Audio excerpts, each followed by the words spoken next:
Welcome back to another exciting episode of Cyber Defense TV. I'm your host, Gary Malevsky, publisher of Cyber Defense Magazine. And guess what? Today I have an amazing and special guest in the hot seat. Srinivas Mukkamala is the founder and the CEO of an amazing security company you're going to learn about called RiskSense.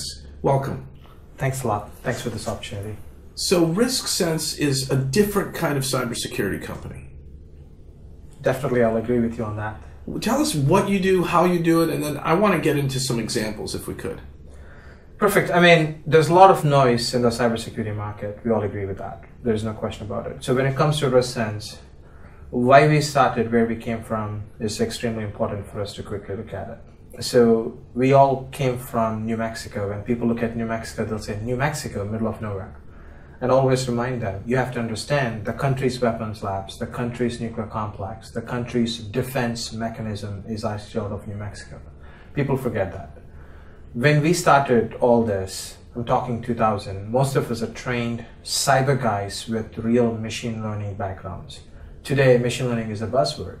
I mean, we started with the training funded by the federal government, working on a very interesting project called Cactus, Computational Analysis of Cyber Terrorism against the US.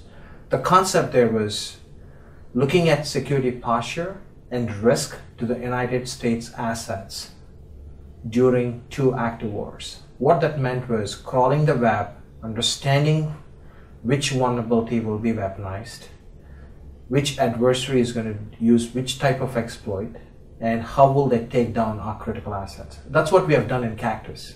Wow, this is incredible knowledge. So this is a little bit beyond the hype of I'm a threat intel and I've done some AI and machine learning. This is I've dug in, I've reverse engineered. Speaking of which, let's talk about WannaCry or WannaCrypt. What was the first company out there in the industry to tell us about WannaCry? It's a very interesting question, and this is what we tell people. I think security industry is short-lived, right? When you go back and actually do research on Double Pulsar, which contributed to the actual attacks from shadow brokers and also from WannaCry, RiskSense was the company. For full disclosure, you'll see that on Wikipedia, New York Times, and so forth. We were the company that actually did the first reverse engineering of the Microsoft patch and said this will be the most lethal exploit and a vulnerable vulnerability that we have seen in the last 10 years. And you got that data out before WannaCry? 5 weeks before WannaCry. 5 weeks 5 before. Weeks. That is incredible. And we alerted several of our customers, which include financial institutions, several state government entities, federal entities. We actually not only gave an early warning, but we showed them an actual weaponization. We developed an actual weaponized code where customers could go test their networks to evaluate the impact. Now this is not a one-off, right? RiskSense, this is what you do every day. This is our bread and butter. That's why when people talk about weaponization, we just chuckle, right? Yeah, I mean, weaponization is a good buzzword today. When we go back, our pedigree goes back 18 years. When we first did Cactus, we wrote the first RFID malware in the world. We wrote the first medical exploit in the world. I mean, these are the things we actually developed and showed the world. How can non-traditional computing assets can be taken down from an adversarial perspective? So RiskSense really focuses on something very interesting. What we look at is, if you look at a vulnerability, vulnerability has a state, and it's very temporal in nature. People forget that. When you talk threat intel, threat has a very fast decay, which means threat really evolves and decays much faster than we think. So what RiskSense really does is that evolution from a state to a state. When a vulnerability is released, we go back one state and say, what was the real weakness that led to this vulnerability first? That gives you a lot of insights. The next step is how quickly are attackers really weaponizing this? That's your exploit.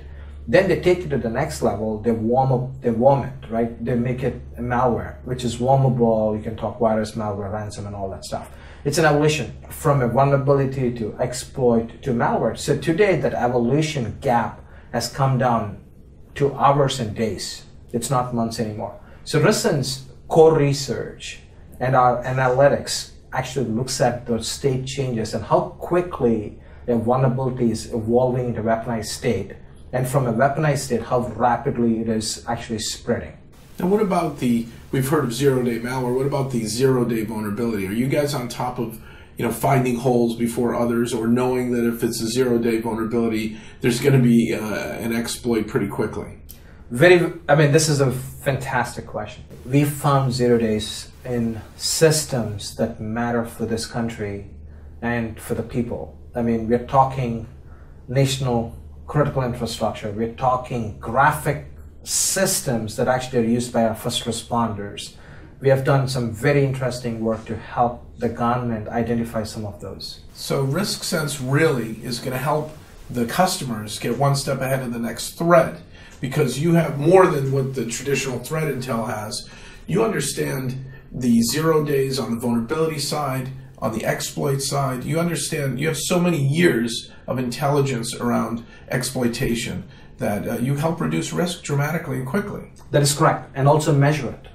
Measuring risk. On a continual basis. Isn't that important? It is. Okay, so I just want to conclude to our viewers, you've got to visit his website and go to www.risksense.com and learn more about this amazing technology and solution that is SaaS or cloud-based, so it's easy to deploy. We just learned it can be done in 10 minutes. Thank you so much. Thanks a lot.